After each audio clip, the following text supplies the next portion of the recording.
মাশরাফি তো another legend, ওর ক্রিকেটের একটু পড়তির দিকে। তা আমরা চেষ্টা করেছি এবার ইয়াং এবং অভিজ্ঞতার সমন্বয়ে চ্যাম্পিয়ন ফাইট একটা দেওয়ার জন্য। এবং জানেন যে আমরা গত 10 বছরই আমি চ্যাম্পিয়ন হতে চেষ্টা করেছি, বিভিন্ন প্রতিকূলতার জন্য আমি চ্যাম্পিয়ন হতে পারিনি। আমার টিমে বিভিন্নভাবে প্লেয়াররা খেললে বা ন্যাশনাল টিমের প্লেয়ারদেরকে খেলতে দেওয়া হয়নি এবং এবং এবং বিভিন্নভাবে তাদেরকে ন্যাশনাল টিমে নেওয়া হতো না, সেভাবে হুমকি দেওয়া হতো।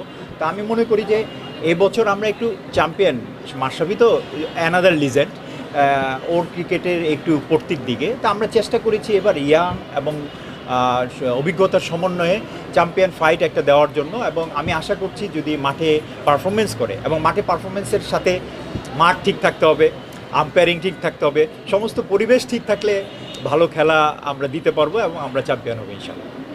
আপনাদের দলের টিম কে হবে? আমাদের এখনও টিম ম্যানেজমেন্ট ঠিক করে নেই, তবে আমার ধারণা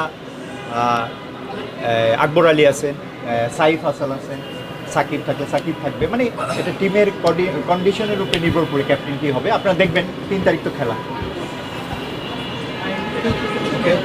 anymore? Thank you. Thank you.